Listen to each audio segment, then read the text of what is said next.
Shalom, shalom, shalom. So today we're going to be reading from the book of Revelation, starting from chapter 8. And the first angel sounded, and there followed hail and fire mingled with blood, and they were cast upon the earth, and the third part of trees were burnt up, and all green grass was burnt up. And the second angel sounded, and as it were a great mountain burning with fire was cast into the sea. And the third part of the sea became blood. And the third part of the creatures which were in the sea and had life died. And the third part of the ships were destroyed. And the third angel sounded, and there fell a great star from heaven, burning as it were a lamp. And it fell upon the third part of the rivers, and upon the fountains of waters. And the name of the star is called Wormwood. And the third part of the waters became wormwood. And many men died of the waters, because they were made bitter. And the fourth angel sounded, and the third part of the sun was smitten, and the third part of the moon, and the third part of the stars, so as the third part of them was darkened, and the day shone not for a third part of it, and the night likewise. Okay, so today's teaching will be from Revelation 8 and Revelation 9, but last time I read it, that was pretty long. My throat became really dry. But Revelation 8 is talking about wormwood, and they're talking about hail and fire mingled with blood, and they will cast upon the earth. So what exactly is this verse trying to tell the people?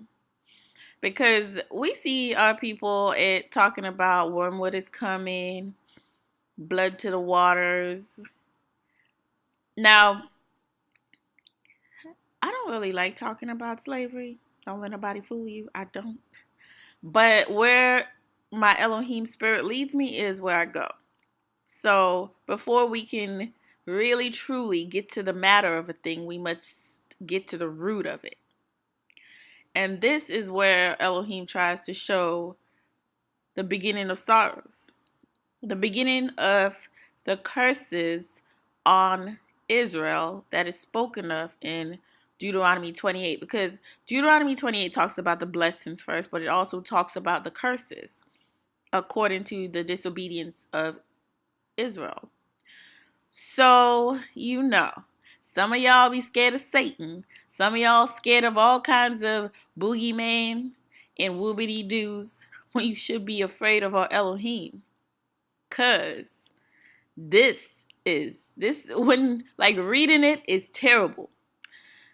I don't for a second think that we don't understand in Jeremiah where the Most High shows and tells the people that the curses will go back to the other nations that have enslaved them.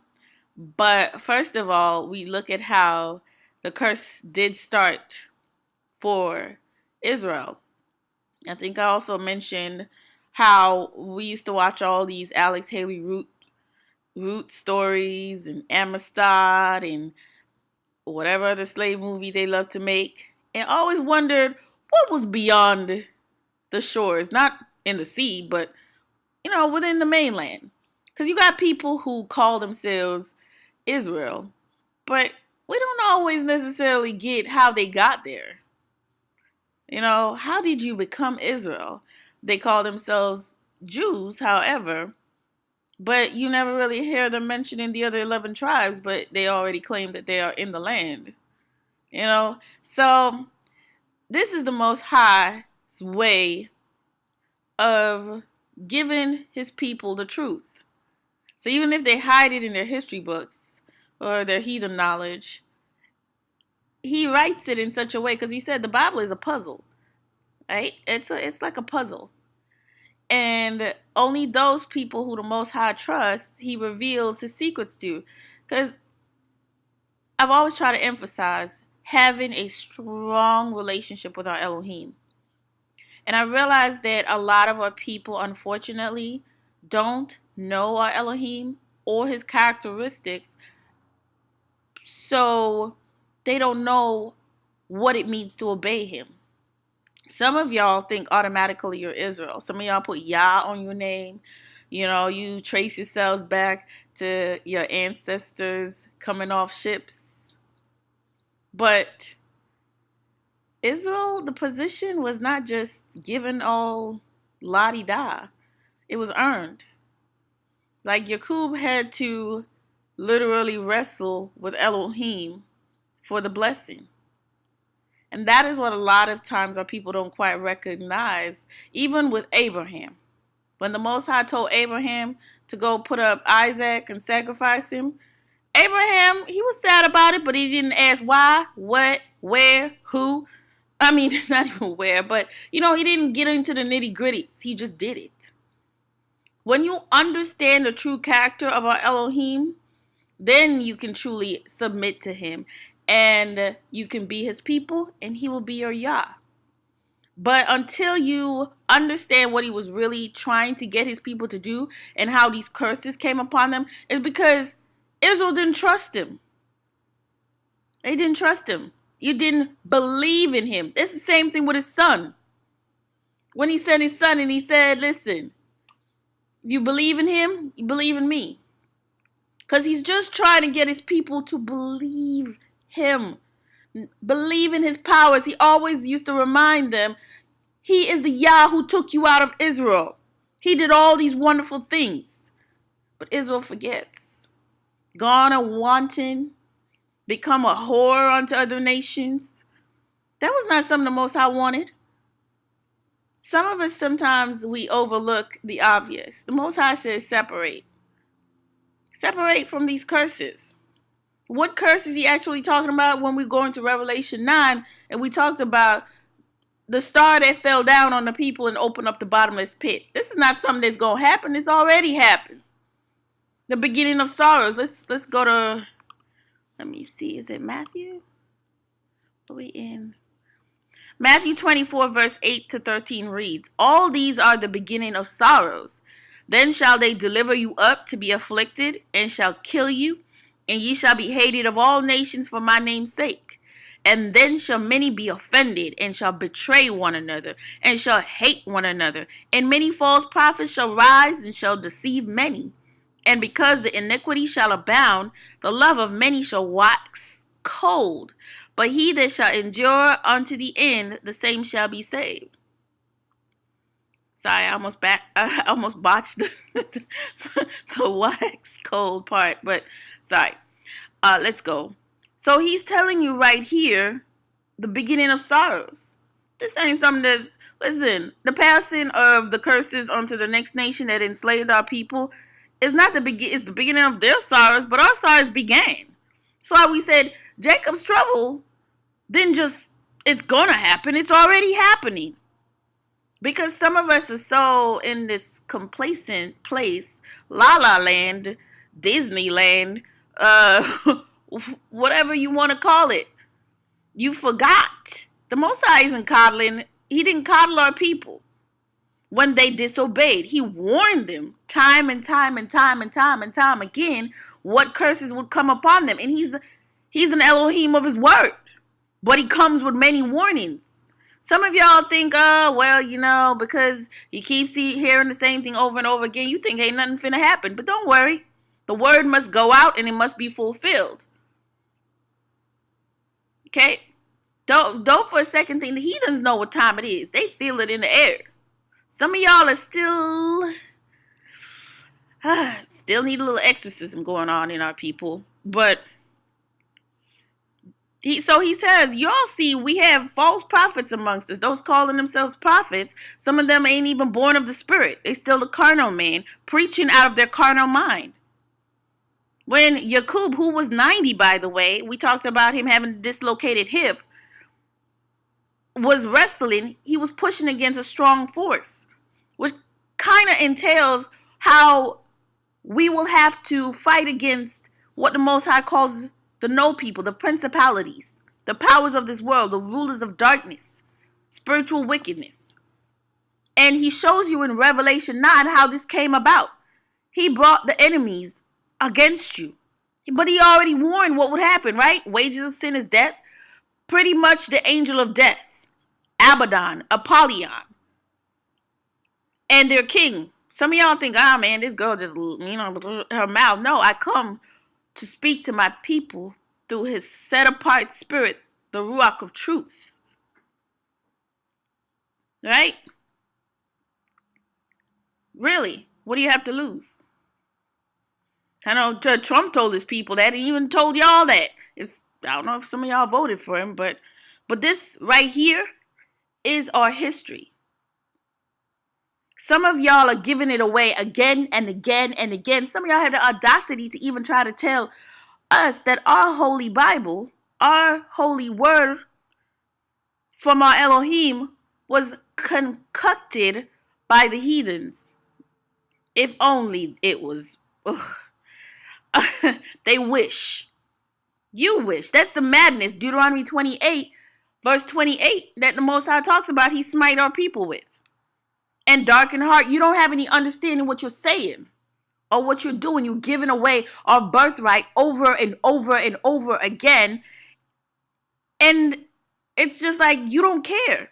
Some of our people are Esau. Some of them are Jacob. And I'm talking about the mindset. Some are Israel.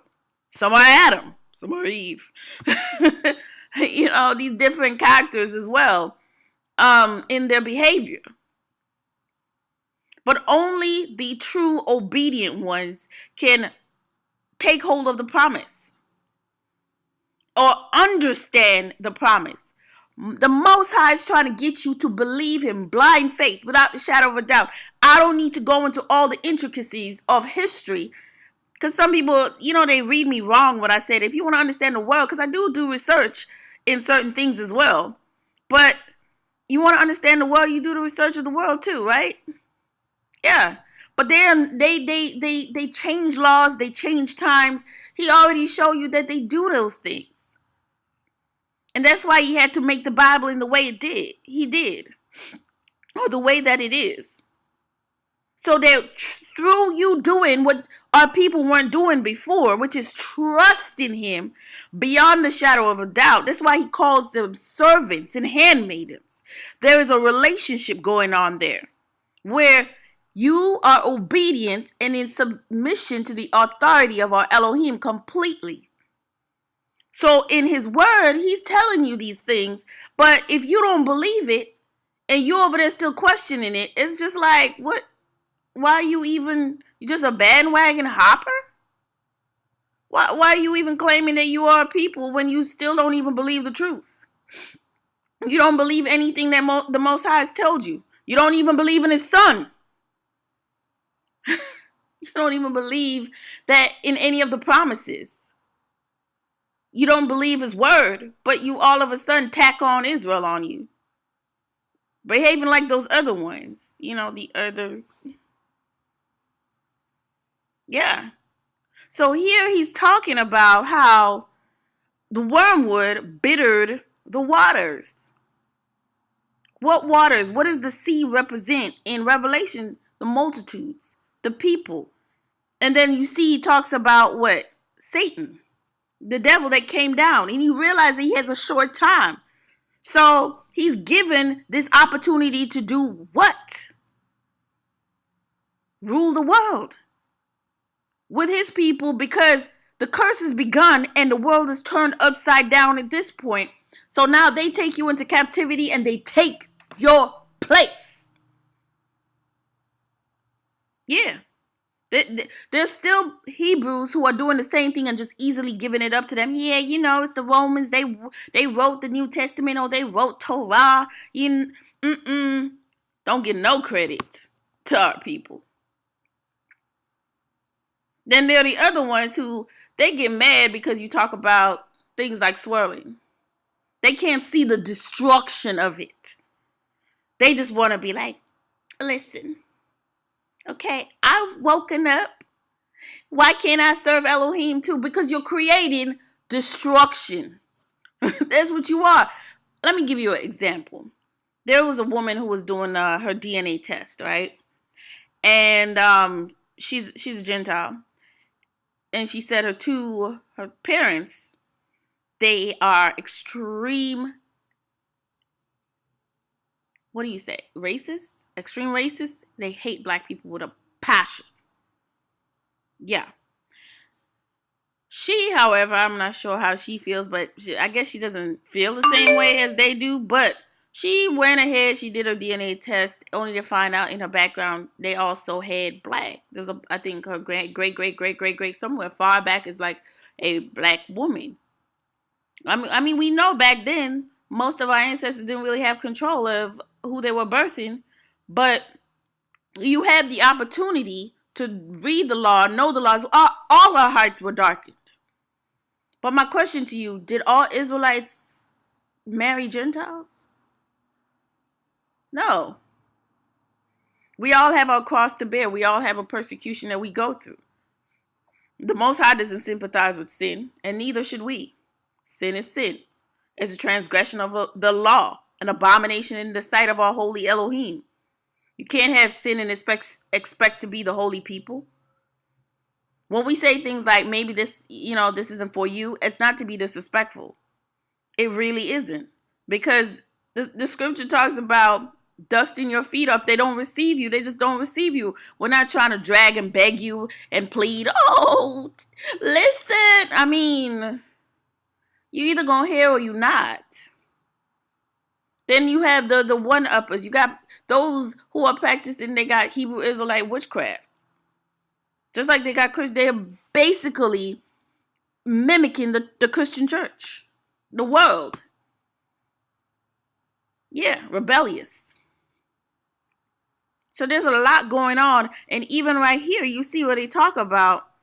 And because iniquity shall abound, the love of many shall wax cold. We got that amongst our people. We trying to bring them back. And some of y'all trying to bring in the very problem that is dividing us and then getting mad about it. There was a heathen who was asking if, we can call, if something about Becky. To the effect, let me tell you something. Becky is what we call you as a white woman. Or Brad as a white man. There's no negative connotation unless you think being white is a bad thing. Because there are many names that y'all have called us. And I'm not saying two wrongs make a right. But a lot of our people, they don't want to call you white. They don't. Because they realize about the social structure, social engineering, where y'all have turned things into black versus white, right?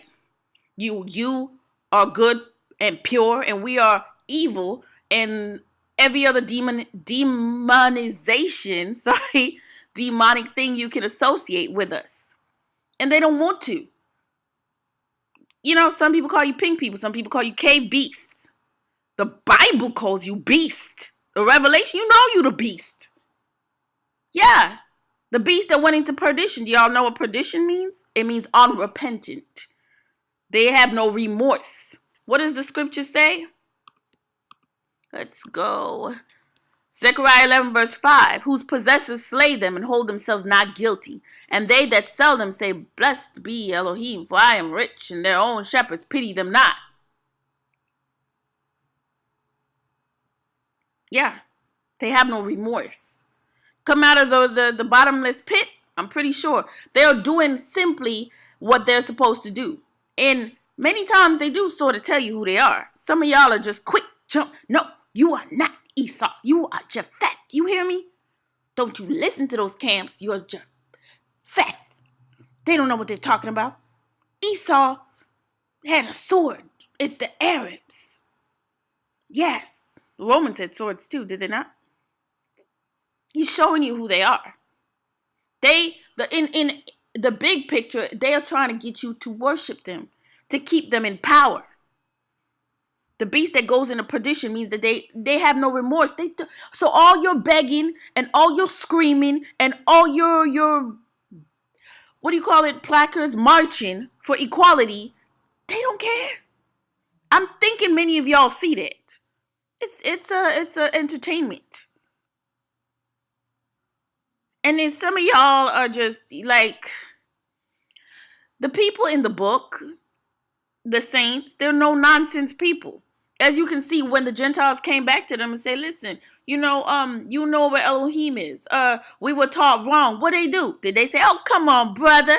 Come on, sister. Come on in the kingdom. Come on. Yeah. No. They possessed them as slaves. They're no nonsense. So some of y'all over here talking about, oh, well, brothers and sisters, they coming out of Christianity and they might be married to Gentiles. Be easy with what are you talking about? Why don't you go back? You sound like a Christian. Do you even know what the situation is? Our Elohim says he's dreadful. He's a Yah of war. You still don't understand him. Still don't. Some of y'all playing woke still. But you have no idea who your Elohim is. You probably might as well join on to the rapture group. Waiting on the fifth wave. You might as well join on to them. Hanker panker. And start preaching rapture doctrines. They hold them, this a part of their whole issue of, oh, we're going to be raptured. They don't think that they are blameless. Sorry, they hold themselves blameless. They don't think they have any blame in anything that is being done. They cause the problems and they hold themselves blameless. The Most High shows you where they came from. He's showing you your enemy. Many times he's telling you. He shows you, even in Psalms 83. That's what I was showing you. They're confederate. They became one nation while you were sleeping. So if they're one nation, they came of one consent, and then there's Israel. 1 and 1 makes how much? 2, right? Most High said who and who? Esau and Jacob. The end of Esau, beginning is Jacob. How is Japheth in the promise? Can somebody tell me that? How did he get in the promise? How? He's showing you all through here, the Romans. If you don't believe him, go into Jasher. Go into the book of Jasher. Go into the book of Jubilee. He shows you how Esau was sullying up his seed, flinging it high and low, no regard for his ancestors or his forefathers, breeding up here and breeding up there. He didn't even care about his generation. They mad because our forefathers, Abraham, Isaac, and Jacob, they actually considered us. They know being obedient to Elohim, not half obedient, not half stepping, 100% would bring their generation into the promise. Esau just ran around red ragged. He's like, oh, okay, this is going to upset my father. This is going to upset the forefathers. Let me just go marry this Canaanite. Let me just go marry this one. And another thing, back then, you know what, I'm going to leave that alone. They were nations, not races, but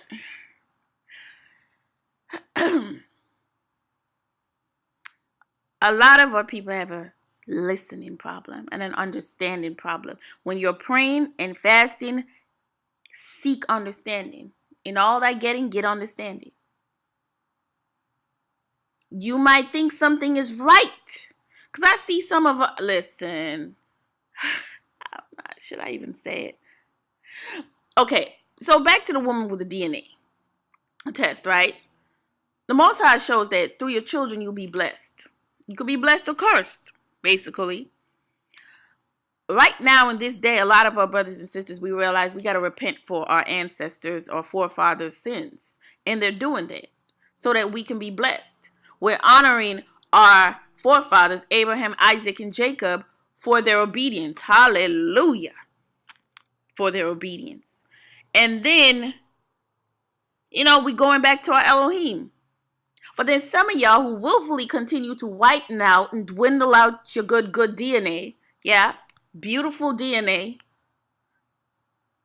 you creating what? Like the woman with the DNA test and her 2 parents are extreme racists. You bringing people who curse you. That's what racists do. They have extreme hatred for you. This is what Wormwood was. They bittered the waters. The waters is the multitude. Made them a demonic people. And they became your enemy in flesh. That's why the Most High says in, Deuteronomy 32 verse 21. I pretty much read this till I was like blue in the face. Deuteronomy 32 verse 21. They have moved me to jealousy with that which is not Elohim. They have provoked me to anger with their vanities, and I will move them to jealousy with those which are not a people. That's why I said don't leave that part out. Because he's showing you you're fighting against principalities in flesh. You're fighting against the plagues of Egypt that cleave to you. The pestilence is spoken of in Deuteronomy 28. Don't leave the not a people part out. I will provoke them to anger with a foolish nation. Foolish enough to sign a contract with the devil who deceived the world. And now they mad about it. But they don't want to tell you. But you want to tell our people, oh, it's okay. The Most High will bless you. You don't even know where it came from. You are leading your own people to the slaughter. That's what he's talking about, the foolish shepherds. And you won't go without judgment. You speaking on behalf of Elohim and you don't know him. Because if you did, then you wouldn't say the things that you do. Like, for real, for real. Leading the flock astray. Some of the shepherds gone to smoke a spliff or a blunt. Gone wayward. Let the lamb in the viper's nest. The lamb is a baby sheep or the sheep. Don't even care. Okay, do whatever. Well, the law says this, but you can go on ahead and do that. The Most High will sympathize with your sin. When has he ever sympathized with sin? Did he coddle our ancestors? Because I don't call the slavery or their enslavement coddling. I mean, imagine. Think about it. As we said, they put chains on the hands, chains on your feet, chains around your neck, the yokes. They got you out there lined up, walking into their vessels, down into the deep, dark dungeon of their ship, piled upon each other like tuna. There wasn't no air conditioning back then. So can you imagine? No air conditioning, deplorable conditions, rats and roaches and mice, defecation, urination, menses from the women. Some of the women were even pregnant with their babies. Vomit, traveling across the Middle Passage like stock. Animals. That's how they were treating our people. And you, just because you seem to be living a gushier life today, you think it's over. You're sadly mistaken. It ain't done. Because there's a point where, and I know you see, where after the witnesses have given their witnessing and they're killed, that's where they get taken back up for the 3 days, after the 3 days, and the curses completely come all upon the rest of the nations. The Most High sends his son to completely decimate and destroy them. Yeah, it will be returned to them. But as long as you have people like with that mindset of giving away our birthright and our blessings, just like all willy-nilly, don't consider it. This is why we're still in a sticky place. Stuck in cement. Going nowhere fast. You praying. This is why he has to come back and take his people. Because some of y'all think, oh, because everybody in your congregation is doing that they're all going to go because they're doing what you tell them to do. No. Most High, he does pick his people because he knows our hearts. He knows who's passionate for him. He knows for a fact, I dedicate my heart to my Elohim. I love my people. I love my Elohim. I love myself. I do. Or if you want to put it, my Elohim first as always.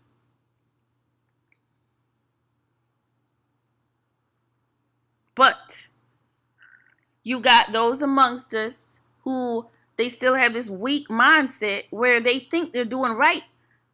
They're leaning on their own understanding and they're not trusting in Elohim. They think they can one-up Elohim. You know, he's just going to take our sins. Don't worry about it.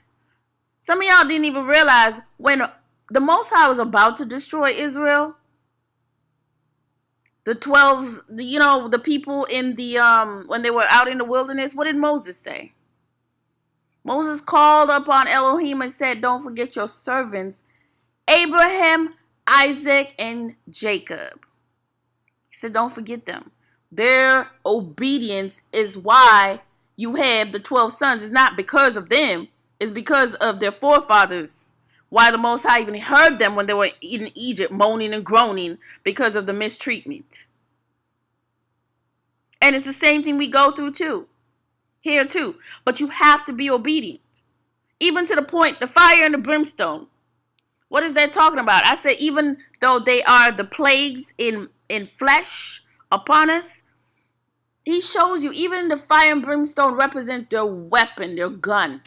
What do they say when, like you watch those their old movies where they say fire, and then you just see the cannon just blow out the fire come out of it, and they go out in war.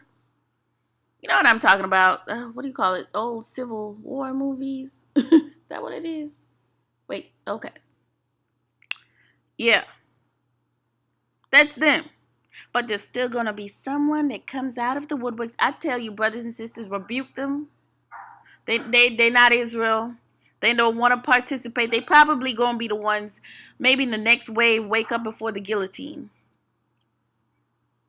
Yep. Because you got the first fruits and then you got the others. Anyway, so Wormwood is understood to be the bitter waters. Right? Oh, man. Numbers. Let's go into Numbers 5 real quick. Oh, I can't. This got really long-winded. Okay, I'm sorry, y'all.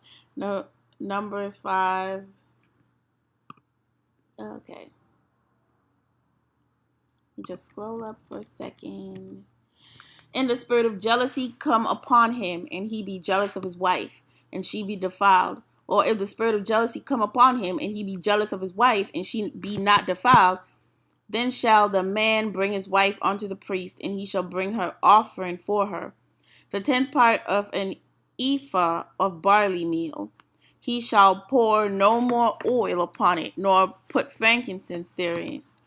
For it's an offering of jealousy, an offering of memorial, bringing iniquity to remembrance. And the priest shall bring her near and set her before Elohim. And the priest shall take holy water in an earthen vessel, and of the dust that is in the floor of the tabernacle, that the priest shall take and put it into the water. And the priest shall set the woman before Elohim, and uncover the woman's head, and put the offering of memorial in her hands, which is the jealousy offering. And the priest shall have in his hand the bitter water, and cause it to curse. So, you see, wormwood is mentioned in various parts, especially in Deuteronomy. And when the Most High is like giving the laws and all that, because he's trying to show you, just like Israel was unfaithful. And he said, this is what's going to happen. He said to them, what? In Deuteronomy 32, that they provoked him to jealousy. Very much what we've been saying from before. The Gentiles do to us what we did to Elohim. And they reject us like we rejected him. He said, be not deceived. He is not mocked. You will reap what you sow. We are reaping what we sow. And until we turn back to our Elohim, that's what it's going to be. I know some of y'all like to rejoice, oh, it's going back to them, oh, it's going back to them. But until you come out of that complete mindset of thinking you need to be joined into them or onto them, it's going to go slow. It's going to be slow. Okay, so the faster you get with it, the faster we go. Yes. So here, the law with regards to the jealousy of the husband and the woman is also applied to the Most High when it comes to Israel and himself. Because, in the relationship as well, like he calls us servants and handmaids, and he's the master, as well as he calls us a husband. He's the husband and the wife, or the woman, or like children, and he's the father. So, several different situations in relationships. And one is that of the woman who he adorned with the 12 stars. So she became I remember having a dream like Israel became a whore and whoring out her stuff. And you got these so-called shepherds out here talking about, oh, we keeping the law. And then they over here upholding all these unrighteousness. Yeah, unprofitable ways. So Numbers 5 epitomizes what the Most High has done to Israel. The same thing happened to the woman, and the beginning of the curses came upon her,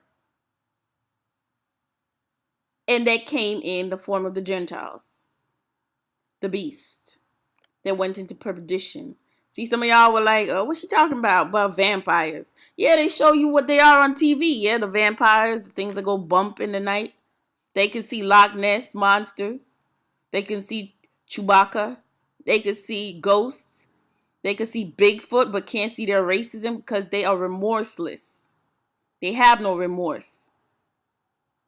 They won't have any. That's why he tells you that you are hated by all nations. So once again, for all of y'all, the catch-22 was what again?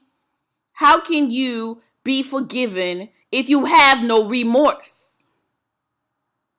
That's one thing is, are you listening to Elohim? Remember we talked about complete obedience here. If he told you this and he told you what's wrong with them, because look at go to Jason A's channel and read some of these heathens. Cause some of y'all don't call us Becky.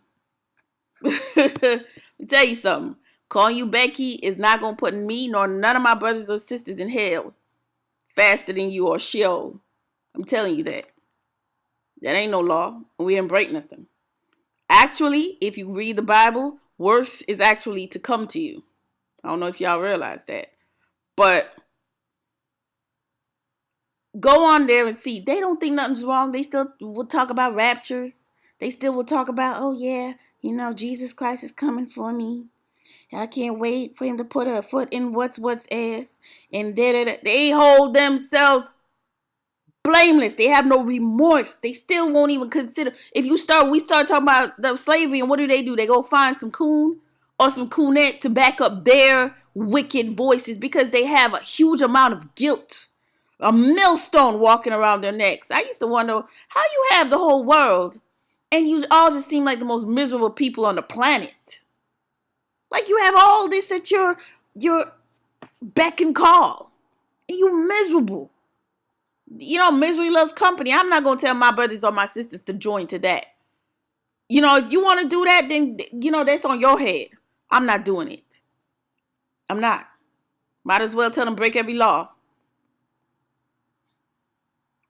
But they're walking around. Didn't the Most High say it's better for them to have a millstone around their neck? That's what they seem like they're walking around with.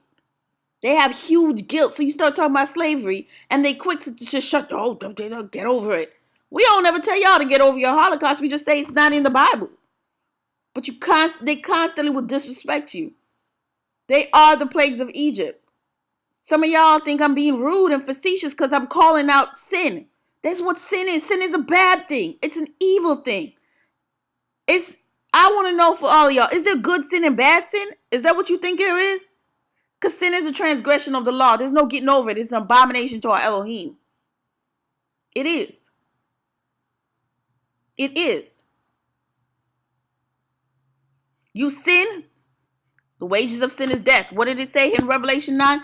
Here come the angel of death. Apollyon. Or Abaddon and the destroyer. They come to destroy you. Ain't that what he said? The Gentiles finna stomp you out. Look in Zechariah. All over the Bible is telling you what would happen. But the wormwood was the beginning of the curses. The bittering of the sea. The sea is what? Multitudes. They became like demons. They killed them off. Like a third has to do with a representation of, let me get back to you on that. But as you see, he takes out a third of men. Some people used to say that, oh, listen, the third was already dead. No, that's not what he's talking about. The nation that became confederate against us, they're dead people And the Most High is Elohim of the living, not the dead. Some of y'all don't even know why they look like that. Remember we talked about ironclad gag orders? They can't tell you that. Shatter their whole world. Who gonna worship them? The fact that they keep putting on what they think is our Messiah on a cross is dead when he's not dead. He rose from the dead and he's alive. He is alive. They keep pushing these symbols and these dead things in your face. And Halloween and all of these other feast days or holidays they have mainly are to remember the dead and demons. Why would I tell you to go join with the plagues of Egypt? I believed them when they said they were Egyptians. I just know they don't tell the whole truth, and the whole truth is still a lie. They are the delusion. They're the things that go bump in the night. Yeah, people get killed for the truth, no doubt. The truth is the truth. You can't hold it back. Why is that? Because this whole society is built on a lie. And until we become the people again, the Most High said separate. He never said intermingle. He didn't say intermix. If that's how you feeling, I pity you. I do. Anyway, so shalom, and I'm not gonna go down this anymore. It's probably gonna be one of my last videos, or if my last video. Okay, you know what? I'm not gonna call it because Elohim, he's the author and finisher. He'll tell me when I'm done. It's just sometimes I'm passionate about my people. Y'all think it's anger, but it's not. I'm a happy person. Spirit of joy is within me. I just don't like to see my people being put through certain things, and then those who claim that they are a certain thing lying to them. Claim to be holy and anointed, and some of y'all are not even baptized or led by the Spirit of truth. Most times you can just listen. If you look in the law, you see what those relationships do. I ask you, do they hurt or harm our people? You can keep the law, being married to them, okay. Yeah. Anyway, so the Most High did not put up with infidelity. He didn't put up with the woman whoring out herself to other gods, and he still don't put up with it now. So if you really want our people to come out of this, separate yourself from the plagues. Then you will be able to see clearly right from wrong, good from evil. Stop messing up with petty things. You're a royal priesthood. When you start becoming no nonsense and not so nonchalant in sin, oh man, powerful things will happen. When you start letting heathens decide who you are and dictate to you the truth about our Elohim and about who we are,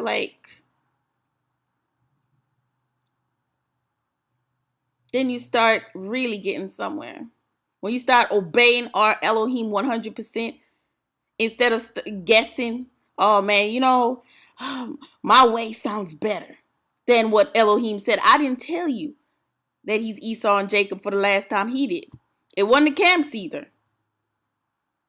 I don't agree with everything they do, but I'm just saying. They do tell truth. It's just the lies they tell I'm wary of. And that's very scary because it kind of undoes the truth that they tell. It does. It completely contradicts it. So, yeah, we got to fight. It's a strong delusion, and it's not easily broken. We're going to need our Elohim. We're going to need the hand of Yah to turn back to us. So, it might not feel good that you're obeying him, but in the end, it will all work out. Trust me. You will be grateful for those who tell you the straight truth, no chaser. I might not come with all the bells and whistles. I remember I was telling the Most High, man, I can't have a channel. I can't do all this. What did he say? The prophets of old or the messengers of old, all they had was their mouth and him. Not putting it against anybody else's channel, because I see some beautiful channels and beautiful presentations. No problem. Great things. But be willing to hear and listen and seek understanding. Learn more about your Elohim so you will stop questioning his ways and his will. Because that is just going to lead you down a slippery slope. So anyway, I'm going to take a little break. And brothers and sisters, be wise. Tap up your discernment. There's a lot of false prophets, Most High told us, in this time. And they're not here to help you. They're here to harm you. They're here to the sea. Remember, we talked about this. Because some of y'all think that the flood was just come. The flood was already here. Yeah. Those are the multitudes that took our people away.